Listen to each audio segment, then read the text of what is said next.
రైలు బండి ప్రయాణికులతో సైన్స్ పాఠాలను తీసుకొచ్చింది.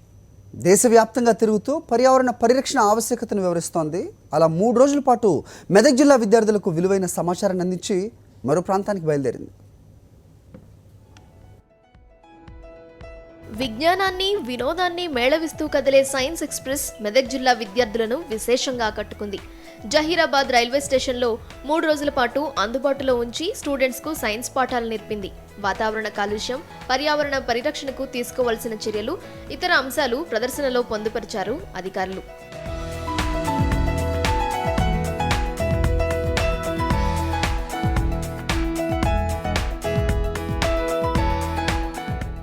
రైలులో మొత్తం 16 బోగీలున్నాయి.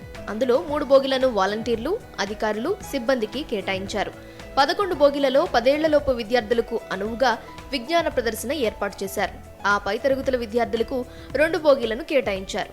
8వ దేశ పర్యటనకు బయలుదేరిన ఈ రైలు ఇప్పటి పరిస్థితులకు అనుగుణంగా వైజ్ఞానిక అంశాలను పొందుపరిచారు. ప్రధాని పిలుపిచ్చిన స్వచ్ఛ భారత్ ప్రాధాన్యాన్ని వివరించారు. పొల్యూషన్ అనేది ఎక్కువగా పెరిగిపోయింది.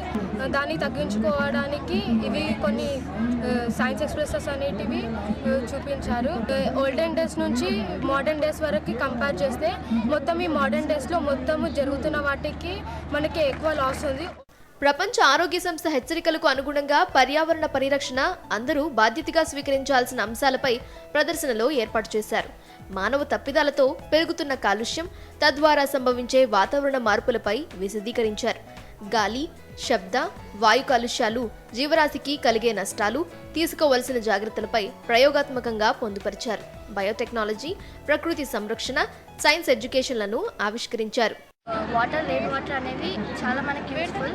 రెయిన్ వాటర్ మనము రూట్స్ పైన దాచుకోవాలి. దాని ద్వారా మనకి ఎప్పుడైనా వాటర్ లేనప్పుడు యూజ్ చేసుకోవచ్చు. ప్లాస్టిక్ కూడా మనము తక్కువ వాడుకోవాలా. ప్లాస్టిక్ ద్వారా మనకి డిసీజెస్ అనేవి కూడా వస్తాయి. ఈ సైన్స్ ఎక్స్ప్రెస్ ను జహీరాబాద్తో పాటు చుట్టుపక్కల ప్రాంతాలకు చెందిన విద్యార్థులు తిలకించారు. వేలాది సంఖ్యలో వచ్చి సైన్స్ ఎక్స్ప్రెస్ విశేషాలను తెలుసుకున్నారు.